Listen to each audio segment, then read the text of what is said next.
Welcome to the Circle of M. I'm your host, Marcus Smith II. This is a show where we unmask the feelings that cause anxiety and depression.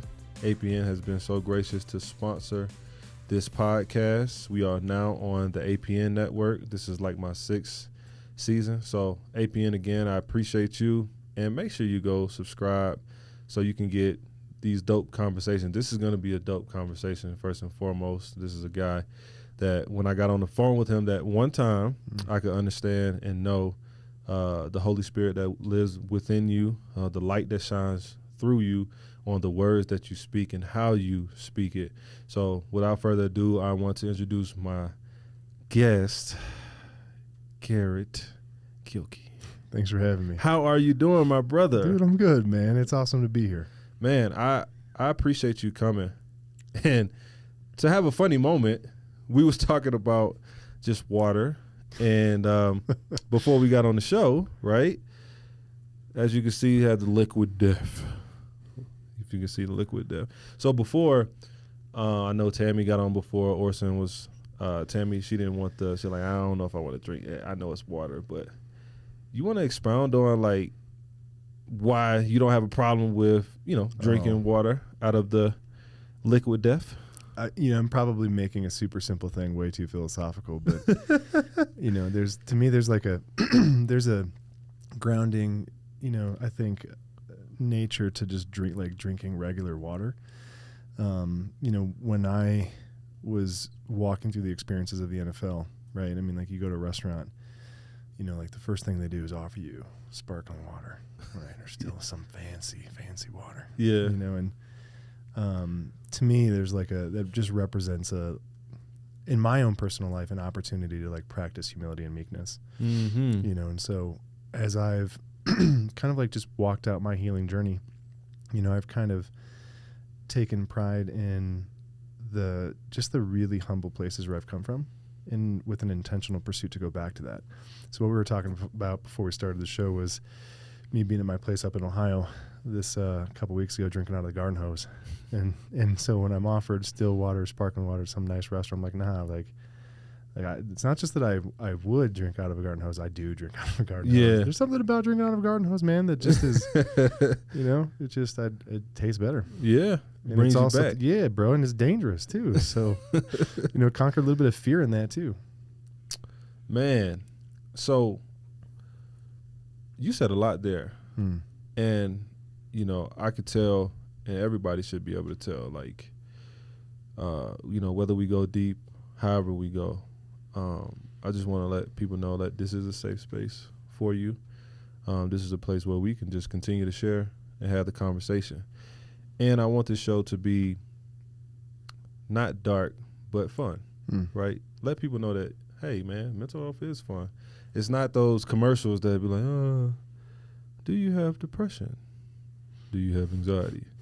Like, that's not really going to get people to go get help.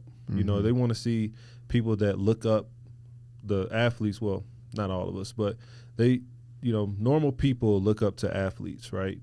And when they see athletes speak about some of the stuff that they're dealing with, they can resonate with that. Some of them can resonate with that. And that's one of the huge reasons why I started this podcast, just to be able to resonate with people. But our first segment, we like to do an icebreaker to get us started on the conversation. And we have these cards, man.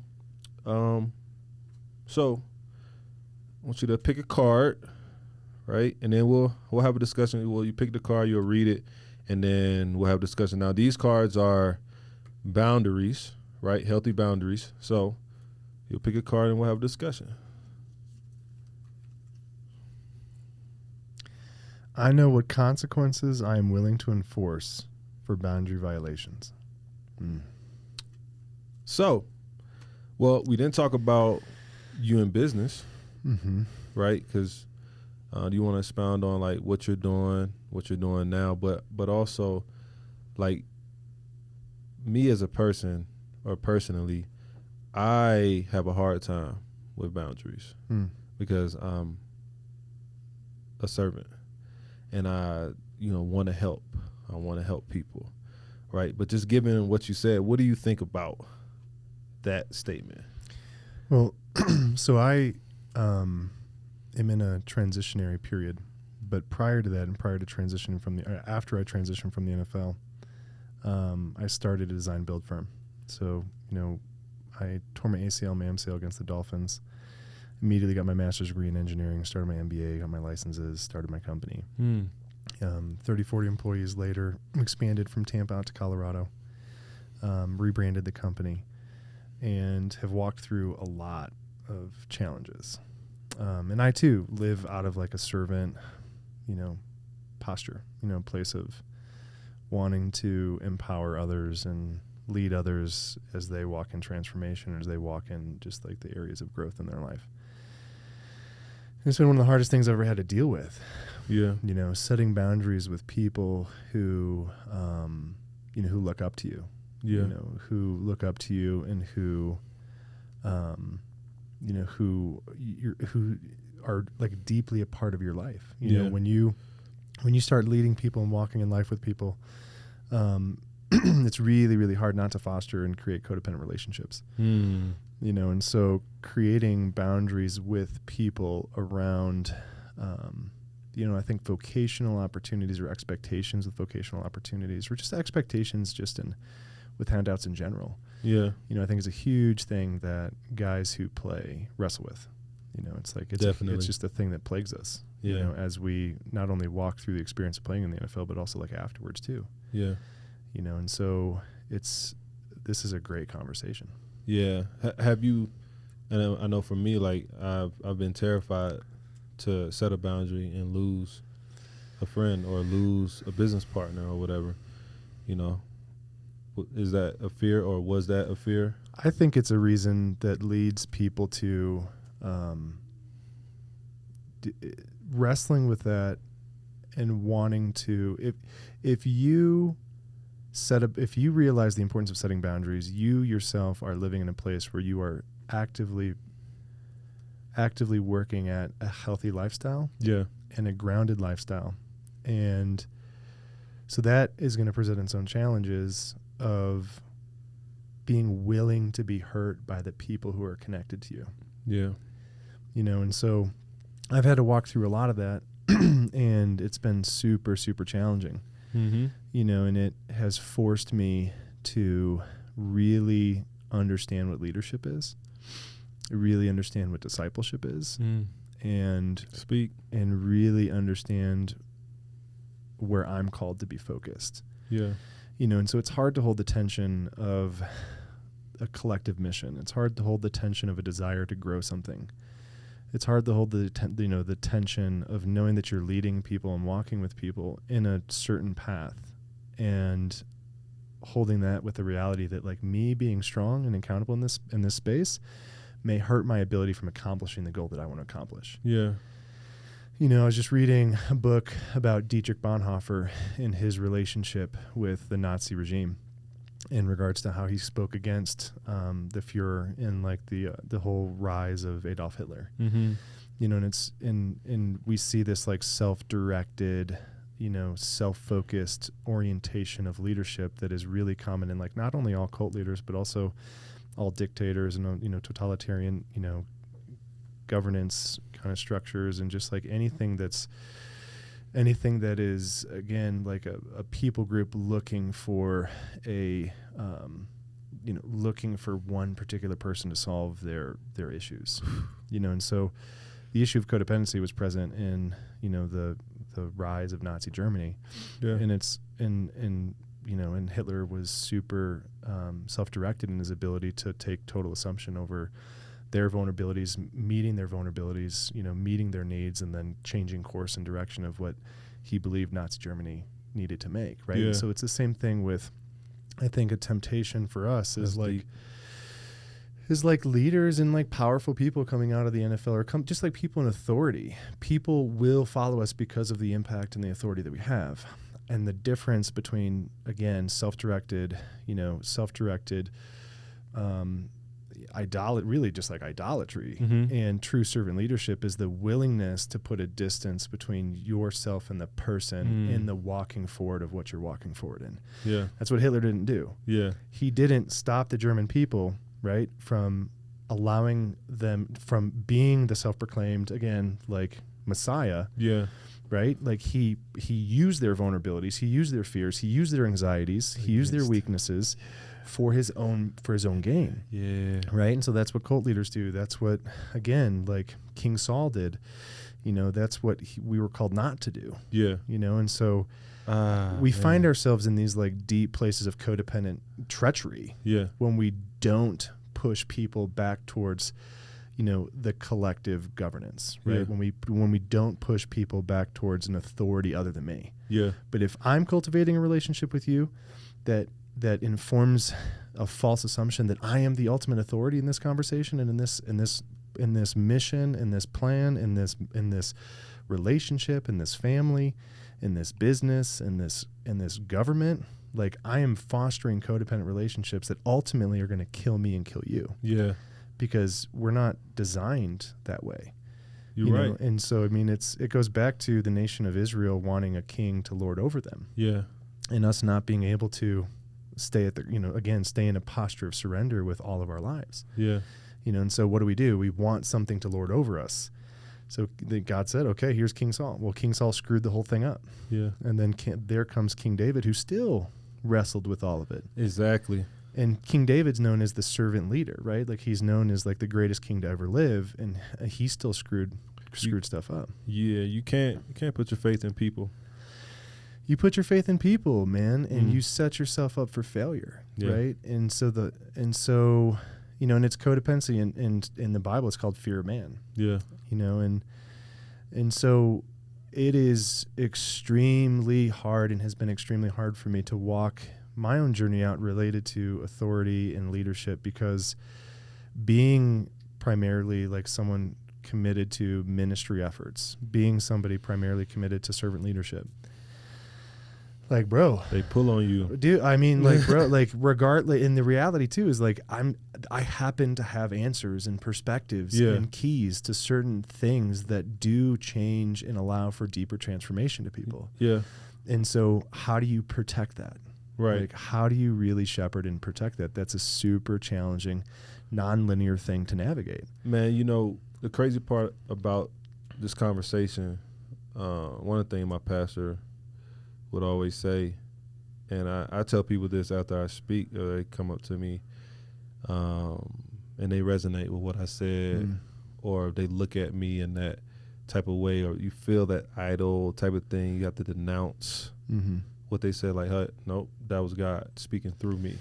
The relationship is not with me. The relationship is with God, right? And when you think about leadership, like, yes, I'm a leader, but being a leader, God is using me with this leadership. And just like you said, it can't be an Adolf Hitler type of leadership. You have to give it all back to the Father and teach the people that same way, even though you have answers, right? At the end of the day, I can give you answers, right? But the true answers are coming from, you know what I mean? It's such a spectrum of thought here. Yeah. Right? So, like, on one side of the spectrum, it's the story of Job and his friends giving him truth, but truth at the wrong time is not truth. Right. It's just mismanaged stuff, I'm saying. That's a big one. Right? I mean, and that's why, like, you know, all of the rhetoric around, like, all of the self-righteous rhetoric around mental health is like, it's asinine. Yeah. Because, like, I don't need you to tell me knowledge or that it's just like suffering's okay as I'm walking through this. Like, no, like, I need you to be with me in my grief, or I need you to just be present with me. I don't need you to have answers. Like, I don't need you to have answers. I don't want you to have answers. I just need you to be present with me with what I'm walking through. Yeah. To this other side of the spectrum too, which again goes back to being in a position of authority related to the things we're sharing when it comes to wisdom or when it comes to life application. One of the reasons I have I personally have I have maybe like a tension with a lot of these like Instagram, like holistic lifestyle wellness influencers. Yeah. And the reason for that is because it's just another way of like self-proclamation. It's just another way of like self-glorification. Yep. And the moment you take your gifts, the moment you take Yeah, some of the things you've been enlightened to, and whatever they are, and you make it about you It's being not that about you. source of knowledge, and now you're the center of that knowledge source. You are prostituting the spiritual gifts you've been given, and making it about you, as opposed to keeping it in underneath its proper authority, which Yeah. is the Spirit of God. Right. Now it becomes demonic. Now it becomes demonic because it becomes cultish. It becomes another. Right. It becomes another.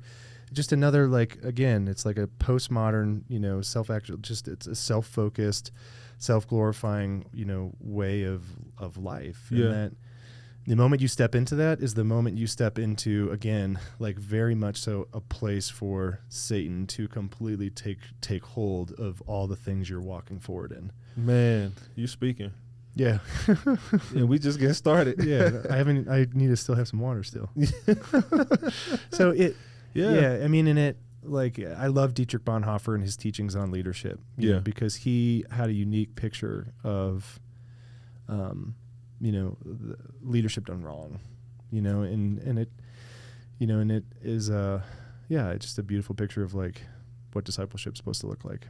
Man, so you think about just off of this card, how it sparked that conversation, and I commend you for even the dialogue that we was able to create just off of that. And you talk about leadership and boundaries and being able to set those boundaries. It can be a scary thing, but very healthy for you.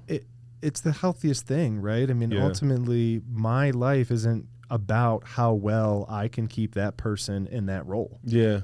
right? Yeah. And setting boundaries for me is a way of actively working through my continued journey of healing, because it forces me in a place where I recognize, my life isn't about whether or not my company continues to expand nationally.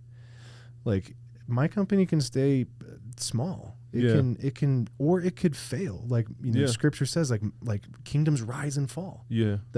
Here's this other problem. It's like sometimes my desire to not have boundaries, my desire to keep people in positions that they really shouldn't be in, is really rooted in the fear of like God taking away the thing I created. But like nothing lasts forever. Yeah. So if I'm unwilling to set boundaries, really what I'm not willing to do is have faith in my future and in what God's going to provide for me in my future. And like, if I live in that tension, what I'm doing is I'm actually preventing people from probably living in the direction they need to be walking in. Yeah. And I'm preventing myself from being spiritually where I'm actually called to be, which is in a greater posture of surrender related to the thing that I'm chasing after. Oh my gosh. But what does that mean? That means that I have to be willing to lose everything. That means I have to be willing to, lose a staff member or lose a friend, lose a friend group, lose whatever it is. And am I willing to do that? Or do I feel like I need to hold on to all that stuff? Right. It's tough. It's tough. But when you talk about your journey and you come into that realization, being the leader that you are, the way that you speak is so impactful. Can you discuss a personal experience that taught you the importance of mental health in general? Yeah. It is this continued conversation. One of the things that I have been waking up to little by little since my time in the NFL is my issues with codependency. My desire to be loved, my desire to be received, my feelings of inadequacy, my inability to honor myself the way that I should be honoring myself. And so as I've been walking out a more committed journey of like mental health and focusing in areas where I know I need to focus as it relates to creating healthy lifestyle, I woke up to, oh my gosh, like I allowed so many unhealthy attachments in my life. And so my journey the last 3-4 years has been one of waking up to, oh wow, like I'm in this relationship for the wrong reason. Yeah. Or I've got a transactional motivation behind this. There's still a childhood wound that's a motivator behind why I'm doing these things. Or there's this, there's the mother wound as it relates to why I'm living in this. Oh, wow, like I still have my fears of being able to provide for myself as reasons why I'm pursuing this or pursuing that. And so as opposed to being genuine with people or just creating genuine friendships or just being committed to like mentoring people without any attachment or desire for anything in return. Right. You know, so I'm like so like that. bro, like, and so I have to constantly evaluate my thoughts and be present with my thoughts and my emotions around my relationships to evaluate the real reason why I'm doing what I'm doing. Yeah. Because if I don't, you know, again, history, right? Like history, if you don't remember history, it repeats itself. Yeah. Like you can look at what happened socially in Nazi Germany, then what happened, and see that pattern in our culture today. I can see that pattern in my own life. Yeah. You know, and so I've had to walk through a journey of waking up to being in bed with a lot of vipers. And again, people have not inherently been bad or wrong, but just the nature of some of these relationships have been unhealthy. Right. You know, I've had to walk through, you know, letting go of a childhood friend that I worked with. I had to walk through a really challenging circumstance That's with a tough. family member that Yeah. I was working with. You know, being in a romantic partnership with somebody with boundaries that were really, really kind of like cloudy. You know, and so I have been brought to my knees time after time after time because of my lack of boundaries. Well, I remember you talking about when we were sitting at the table, you talked about your experience at all points. And, you know, my experience at all points opened my eyes up a lot. And I was able to sit with myself, find out who the real Marcus Smith was, and really figure out what my purpose is, right? What was your experience like being here, and how has that transformed you to who you are right now? Well, all points north, right? Like just the name is a beautiful expression, I think, of what happens here. When you're in a series of codependent relationships, when you're living out of alignment, you lose yourself, right? Like when you're chasing codependent relationships, when I'm living out of my mother wound and still fighting my father wound, I'm not living in right orientation to my true calling. Yeah. Just plain and simple. So that over time, right? So like if my calling is in a direction, and while yes, growth isn't linear, well, if I'm out of alignment, that over time leads to massive separation between who I am. You know, I love the verse. I think it's in James where it talks about how, desire gives birth to sin. When sin's fully grown, it gives birth to death. Well, when there's parts of me that are in like sinful orientation or not in right orientation, those parts of me over time lead to destruction and death. Yeah. And so I found myself in all these codependent, unhealthy relationships for all these unhealthy reasons, and completely lost myself. Yeah. And it was an amazing journey being here to one, have non-transactional relationships around me, people who really saw me and loved me for who I was, as opposed to the idea of me, what I can do for them, or what the image of me does to support your own agenda. Yeah. And I was able to walk through an experience of being mirrored in some really amazing and healthy ways to be reminded of who I am and be reminded of where my gifts are and be mirrored back into a place of really realizing what brings me life. And so just the kind of like I like sharing with people, like all points north is amazing if you like swim in the water. Yeah. You know, so if you're willing to like get in the water and swim, it's like the most spiritually purifying, beautiful place to be. Yeah.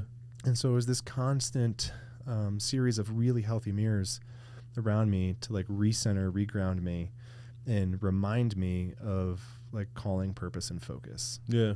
How did you find out about APN? Was it?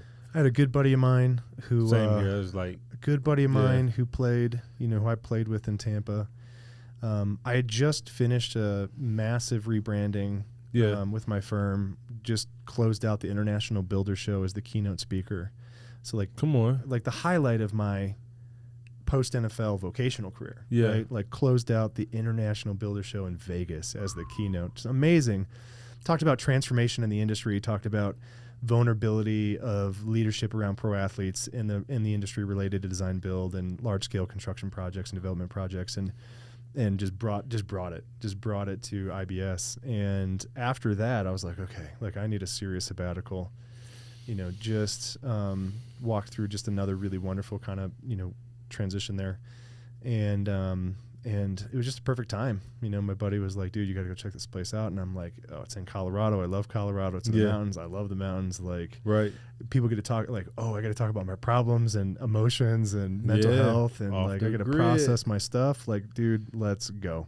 Well, you talked about relationships too, right? We talked a little bit about it yesterday and how soul ties can have an imprint on your mental health and how you view things. Now, I want to know and go into, and soul ties aren't just sexual, right? They're in every form, right? But I know soul ties, you know, dealing with certain women or dealing with certain people, the energy that they carry and things of that nature. Was that a part of how you seen or how you developed the thought process of the relationships being here? Like, oh man, these aren't for me and I can't believe I did this because I'm still feeling this person until this day because of the soul tie that I've created. Yeah, you know, that touches on probably one of the reasons why my ministry is what it is, you know, my personal private ministry. Yeah. You know, is the recovery from sex addiction, the recovery from pornography usage, the recovery from toxic romantic relationships. Yeah. You know, and then the way in which all of those broken relationships are tied to childhood trauma from our parents, and just worldview attachments that are just like not grounded. Yeah. You know, and so I know for me, I was in a relationship with a woman who mirrored all of the areas of my sister mother wound and my childhood wounds in a false sense of like fulfillment before I came here. And so so when I met her and I walked into that relationship, I ran into that relationship, and it turned out to be the complete opposite. And, you know, it's one of the other reasons why I came to APN is because of the way in which being in wrong relationship with the wrong people in general just will totally take your perspective and throw it in the wrong direction. Yeah. You know, and so one of the things that I've been very focused on, I mean, I've been on this journey of really intentional, intentional purity and intentional celibacy for, you know, over 3 years now. And one of the primary focuses is to heal those parts of my sexual past that didn't honor me and didn't honor others, you know, and it includes the journey of what's so toxic with pornography and the journey of what's so toxic as it relates to how women are communicated in the NFL.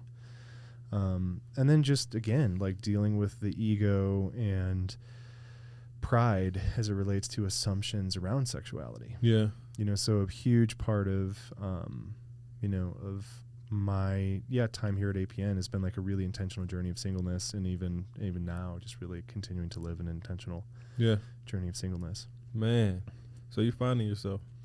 Dude, every day. Every day is a new day. You know, there's a scripture that talks about how He will gather us from the east and the west. You know, and I love that. And I love it because it's such a beautiful picture of what happens in trauma. Yeah. You know, whatever the trauma is, trauma fragments us. Yeah. It scatters us. And we feel lost in triggers. We feel lost in PTSD episodes or whatever. We feel lost. And like the promise of the Holy Spirit and the promise of Christ is to gather us from the ends of the earth and rebuild our walls. Man, when you talk about trauma, it brings up for me, it just came up. You know, I was shot at when I was in college. I was wrong place at the wrong time. And that trauma response, being shot at, right, could have died. It was definitely an angel over that car, right? Because there's no way that we could have got out of that situation if it wasn't for God. These are Desert Eagle bullets. We were driving in like a mountaineer. You know, one of my teammates was drunk, and he got into a, tussle with the Louisville natives. Right, I went to the University of Louisville, and man, car got shot up, but we still here, all of us. 3 guys went to the league, right? And I think about those traumatic experiences and how I deal with them now.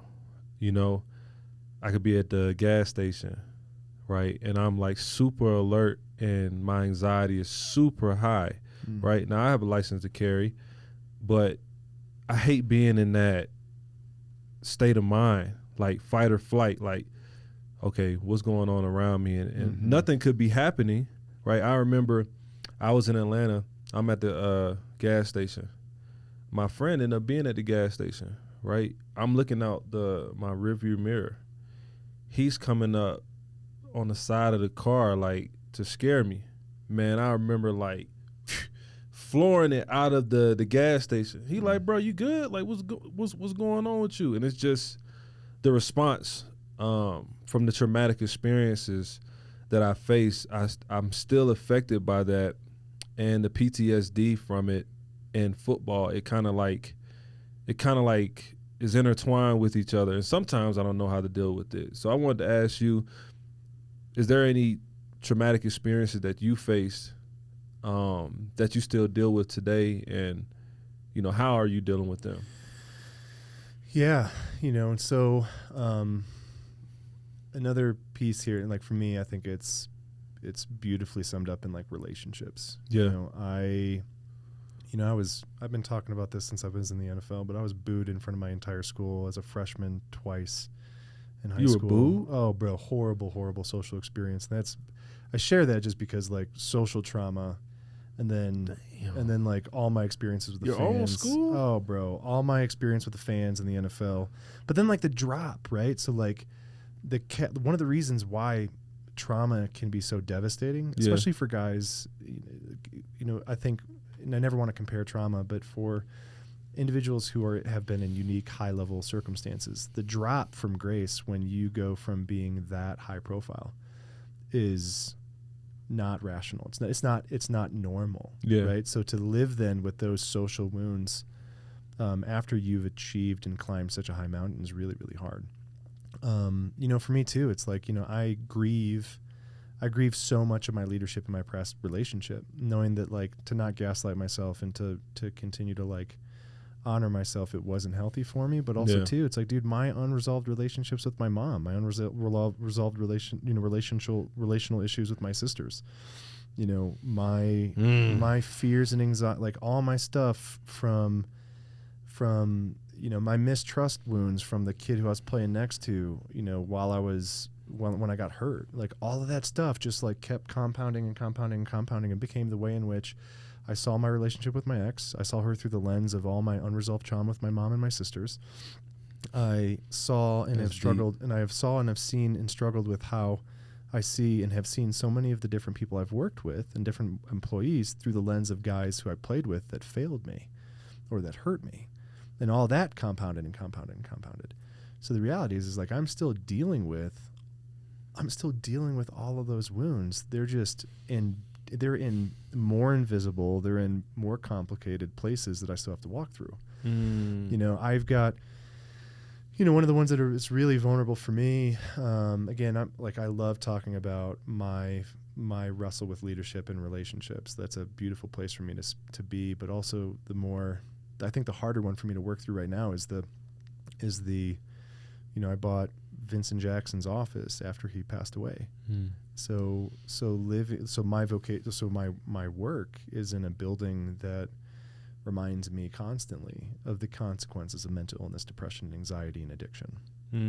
So that's leading definitely into the next segment, honestly, and that could be when you're talking about news, right? That happened. How many years ago that happened?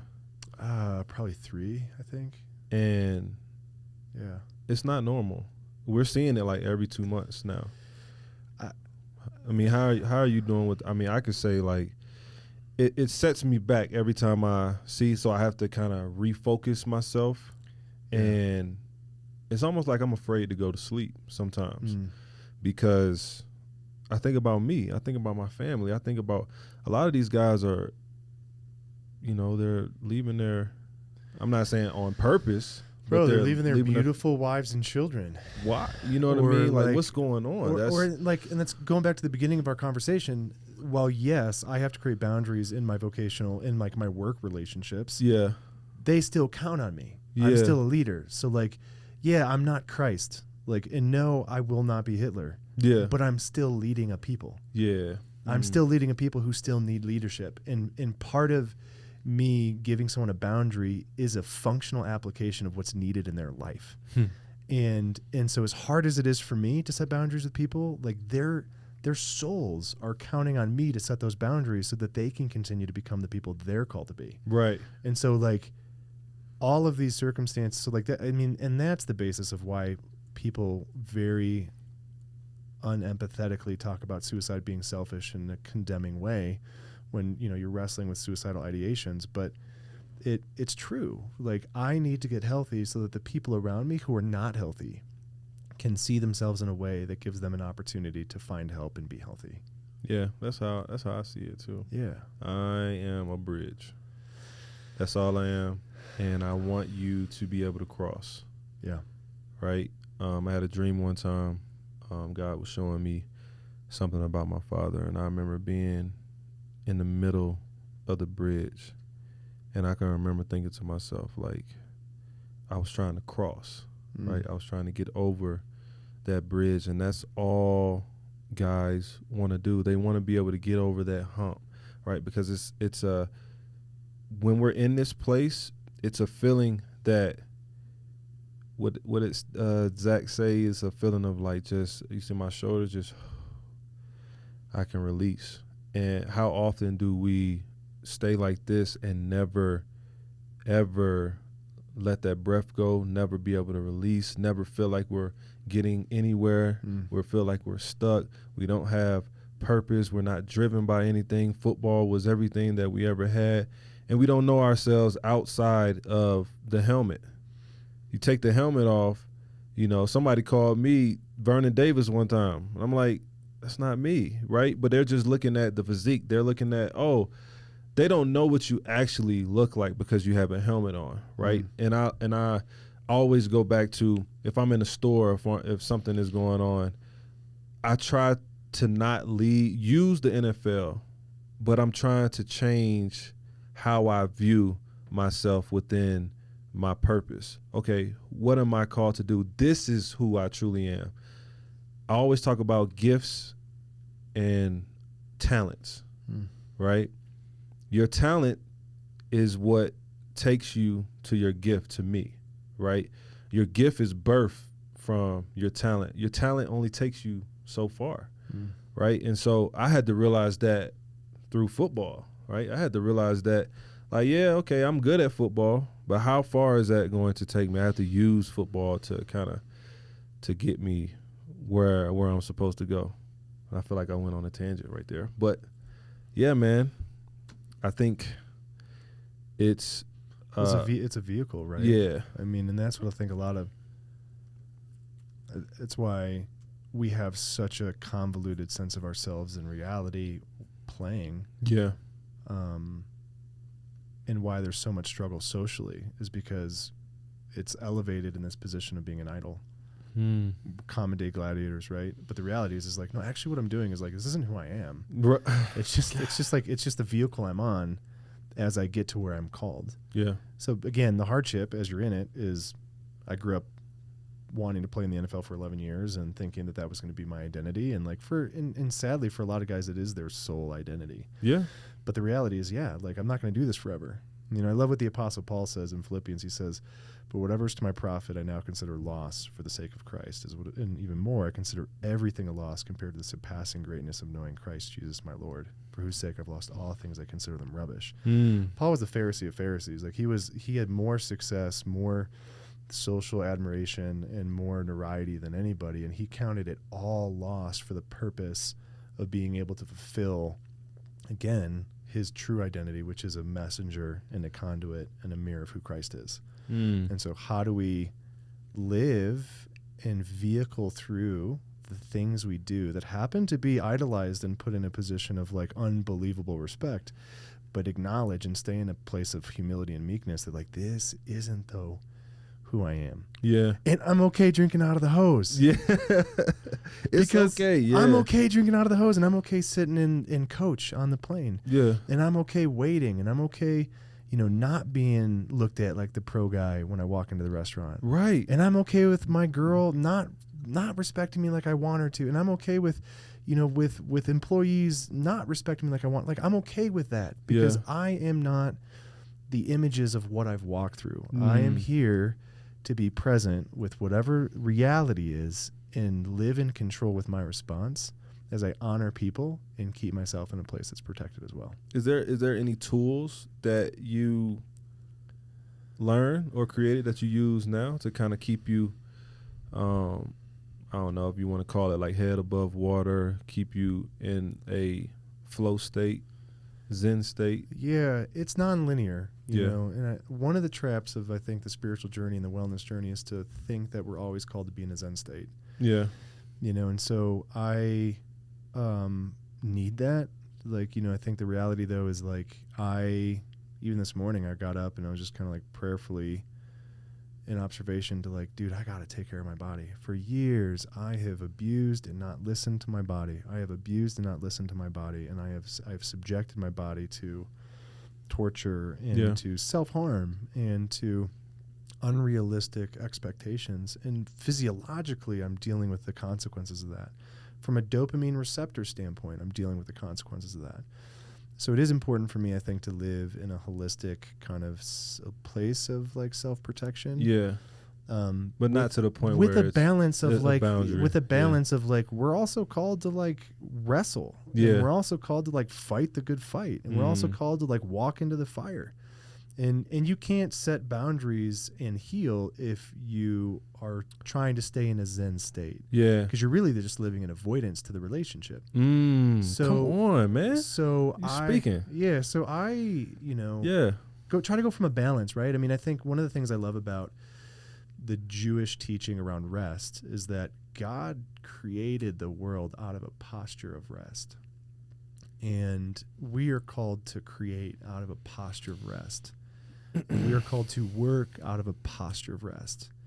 You know, the first day of the week in Jewish tradition is a place of rest. So how do I first get my heart and my mind to a place of rest? And that could be as simple as like CBT skills. Yep. That could be, you know, the Lord's Prayer, posturing myself in the right place to walk into whatever situation I need to walk into, receive it in the right way. Yeah. It's really just like mindfulness around, you know what? I can't run from my trauma. Like, as much as I want to run from my trauma and like start a new life in Europe and run away from all the crap, like God has me here. Yeah. And he's got me in the flesh. He's got me in a body. Yeah. And he's got me in relationships. Yeah. And so how do I choose to stay in a place of intentional rest while also actively pushing back into relationships that I know I'm called into that are hard? Yeah, he uses your tribulations to create who you are. You don't become the man you're called to become unless you like, bro. Like I am the potter, you are the clay. Oh, let me shape something. Man, well, it's so funny. I am the potter, you are the clay. Like I'm the potter, you are the clay. Let's create something. Smack. Man. I'm the potter, you are the clay. Like it's just this constant werepeated pattern of like, we're gonna build the walls up and tear them down. Build the walls up and tear them down. Build the walls up and tear them down. You know, Paul says like, you know, that he will continue his work in the day of Christ until the day of Christ Jesus. Well, the work is the process of sanctification, the process of becoming like Christ, which is a constant experience of crucifixion and surrender and suffering. Well, if you knew what you was going to go through, like he can't, like, especially when you have a relationship and when you really tapped in, like how you are, like I am, you understand where you're headed, but you don't know the in-between. Hills and valleys. Yeah. So it's almost like you have to be prepared, but be open to, you know, whatever comes along with the journey that you're walking, and understand that you're going to be able to come out on that other side. One of my favorite authors is in the school of thought of like Thomas Mertens and Richard Rohr. Richard Rohr writes a book called Falling Upward. Yeah. And it's all about the spiritual journey. I got to get back to reading, man. It's all about the spiritual journey in the way in which there's a function of us that is incomplete until we start falling in the upward, in the unknown. You know, I think of Psalm 24, even though I walk through the valley of the shadow of death, right? I fear no evil. Your rod and your staff, they comfort me. Like, I'm in a valley. The valley is masked by my schemas. My childhood wounds. I like how you use that schema. Like, my valley is masked by my issues with lust. Right? So like my valley is masked by my struggles with lust, my struggles with pride, my struggles with ego, my struggles with loneliness, my struggles with shame, all my struggles are the ways in which I see my circumstances in reality, which creates a valley for me in an emotional experience of depravity. But I trust that the rod and the staff of that experience is actually shaping me for something greater. And it's those moments at the mountaintop where you are in community. Right? That's why we talk about the importance of community, the importance of healthy, spirit-led, encouraging community, the importance of service to others, because it's in those moments of other-directed focus and healthy relationship around us that reminds us who we are. I am not my past experiences. I'm not my failures. I'm not the shame of my breakup. I am not the guilt of my breakup. I am not the issues with my lust. I am not the challenges with loneliness that I feel when I'm by myself. Yeah. I am so much more. I am called, right? I have a purpose. I have an identity. I'm chosen. I'm known by name. And yeah, I mean, it just so happens that a lot of what I have to walk through is a valley. But that's okay, because it is really just my journey to better understand myself as I work through my schemas. And that, let's just bring it into modern psychology. It's working on your core truths, right? Like there's core lies that I believe about myself. I'm not enough. I'm not desirable. I've failed. I don't have a future. All of these different core fundamental lies that I've bought have to be replaced with gratitude thoughts. Yeah. And some positive psychology and some reinforcing positive psychology and some CBT, right? So like as I walk through the valley, right, I'm using CBT and I'm using community and I'm using spirit-led fellowship and service to others and meditation, right? Yeah. There's all sorts of different cold ice tubs, like ice baths and saunas, right? Yeah. And routines. That's a great point, bro. To like bring me back to a place where I'm keeping my focus in a place of like directional north. That's a great point. Like replacing, like you bought these things, right? These things were not of you or are not true to you, but what is true to you, you have to replace them. Like that is a great example of what you're using, your tools that you're using. Yes. You talk about your faith. One of my, going into the last segment and the last question, right? We talked a little bit about faith in the last episode with I want to hear your take on faith and mental health, and what advice would you give someone who's struggling with both and not really understanding how both can be intertwined with mental health? So I love the book of Hebrews. It talks about faith. And I also just love like Genesis, where Abraham was given a promise. He was given a promise to be the father of many generations. And that came with these fundamental truths. And he had not had a child at that time. And he was called to just walk. And it says that he started walking, not knowing where he was going. Tying that to Jesus, when Jesus tells the man at the pool of Bethesda to pick up his mat and walk. Yeah. It's this, I don't see where I'm going. I don't understand why I'm where I'm at. Yeah. But I'm going to put one foot in front of the other and trust that it is revealed in the moving forward. And, and I still live with that today. I have to believe that as I struggle with loneliness and I struggle with the consequences of lust and as I deal with consequences of codependent relationships and all of those things, that I still have, and that I struggle with failed relationships, that I still have good ahead of me. Yeah. That I still have a family that I'm going to be able to love and be loved by. Yeah. And I still have purpose and identity in this world. But in those moments where like, dude, I don't feel like I can get out of bed, or like I got this problem, that problem, this problem, that problem happened, and I got to like stop all my plans on routine and all my desires for, like what my week's supposed to look like because this misunfortunate, event happened, or like these issues came about. Trusting that whatever direction that I have to walk in is a place where there's opportunity, a place where there's healing, a place where there's healthy connection that can be made, I think starts to reveal itself. Yeah. And so it's a it's a battle every day to trust that I am not what I feel, And I get to now continue to live in a place of hopefulness, a place of faith, a place of gratitude, a place of trust in whatever it is I have to walk through. Yeah. And it's this, I think, it's this, I look at it similar to, again, like the Lord's Prayer and the story of the nation of Israel walking through the promised land. That sigh of relief, right? I've had that a couple times in my life. When I tore my ACL, my MCL, I feel like God took me across the Red Sea. Oh my gosh, I don't have to do this anymore. I'm out of Egypt.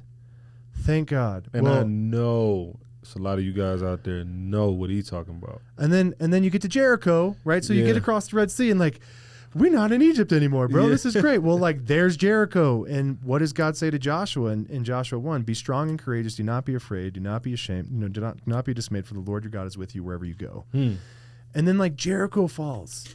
But then there's still the journey of having to accomplish and take out all the different enemies in the promised land. Yeah. And what does the nation of Israel want to do in that journey? Complain about the daily bread. Yeah. Bro, I took you away from Egypt where you were captive. Yeah. Don't go back to Egypt where you trust in horses. Don't go back to those old places.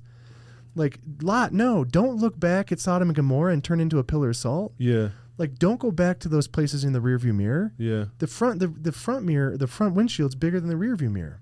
Like, it's a move forward. And it's I think for me, and I would assume it's true for a lot of NFL guys who are walking in a little bit more of an aggressive transition, we're used to all the women, all the material things, all of the social accolades, all of the dopamine. Well, like, when you don't have that, and God's like, yo, there's this like thing called the daily bread. Like, I'm going to meet your need, but it's not going to be met in how you think it needs to be met. But I'm drawing you forward. Mm-hmm. So how can I put myself in a place where I trust that my daily bread is going to be brought to me, and the water from the rock will satisfy me? Well, when you have the luxuries of Egypt and you have the luxuries of the world, but God has set you free from that, and you've and Jericho has been torn down, you've walked across the Red Sea on dry ground, well, you're still in the desert. So a lot of us, I think, still find ourselves in the desert, and we have to learn how to receive our daily bread and water from the rock and be satisfied with the simple and mundane life, and learn how to see the divine in the mundane. Be content. Be content in all circumstances, like Paul says. Yeah, man. Wow. That's a couple bars, I would say. If you had to tell yourself one thing, right? Something that you felt like you caught the wisdom from and through experience, what would that one thing be? My biggest, that God does have the thing in store for me that I feel like I need to go chase. Yeah. Yeah, like, I don't need to chase and try to manifest what God has for me in an organic timetable of patience and trust. Yeah. And that it's okay for me to stay present in my relationships and stay present in the simple seasons of singleness and aloneness and solitude, and know that, like, all those things that I feel like I deserve, or all those things that I want to try to materialize for myself, are all things that, like, are for me, and it's a matter of just allowing God to bring those things. So like chill, my little brother. Like, it's all coming, so just chill. Yeah. And be okay with where you're at and who you're at. Right. And who you are. Yeah. And don't try to make something happen that isn't for you. Right. Because it's when we try to make something happen that isn't for you that, like, bro, we did codependency. Yeah. We've been there. Been Jezebel. Forcing business deals that are just money grabs, right? But we have to realize that it has to be purpose driven, right? You can make money all day, but if it's not fulfilling, you'll feel some emptiness, right? So just being in a place of walking through your purpose, being content, is like you just talked about, and being okay with being where you are, being single, right? Well, but in your single journey, right, you're really learning about yourself. And so by the time God brings that beautiful queen in your life, bro, you'll be able to give her everything and more. You'll be able to be all that you can be for her, your kids, because you were that with yourself first. So I commend you, bro. And you're going to get everything that's coming to you. You talked about patience too, right? That's a tough thing for us too, because everything, man, those checks we was getting. Bro. Like, what shoes you want, bro? Like, Man, where do you want to eat? we was getting what car? Oh my gosh. We were set up, bro. Like, we were set up for failure. Man, we definitely was, man. Here it is. When do you want it? And how much do you want? I'm telling you, like, yeah, we give you the money right now, 17 weeks. Like, man, we getting paid. Then, you know, some guys, they hit that off season. Some guys have spent their whole check, all 17, before you get to the off season, not realizing, hey, I got a budget till next year, right? So being content, patience, understanding who we are. You know, we all go through things, but man, I appreciate you, bro. Likewise, bro. I thank you for giving your testimony, but also sharing so many great insights on this podcast. Like, you talked about stuff that we didn't talk about yesterday, right? It was some new stuff. You said that too. So I'm a sponge. So I learn, and I really appreciate it, bro. Is there anything else that you want to say to the viewers? Is there one piece of advice you would give someone struggling right now? Yeah, just like not being afraid to reach out. You know,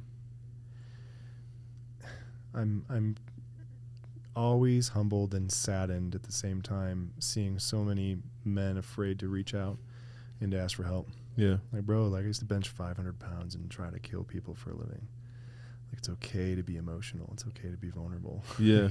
It's okay to be open and honest. Like, that's, you know, and not to continue on to something else, but I think that's where men really start to find who it is that God's called them to be, is when they allow the emotional parts that have been suppressed their entire life to be opened up. You know, I mean, we're emotional beings, you know, but we live in a world that doesn't support that, you know, so So if you can find other men, alpha males, whatever, however you want to classify it, right, who are like, you know, modeling vulnerability, you know, live in vulnerability with the right people. You heard it there first. Live in vulnerability. So there you have it. This is the Circle of M podcast. Obviously, it's to unmask the feelings that cause anxiety and depression. I do think we did that. This has been very candid conversation. This is a place where we are vulnerable and we open up. And I appreciate you guys, man. Make sure you subscribe. It's on the APN network.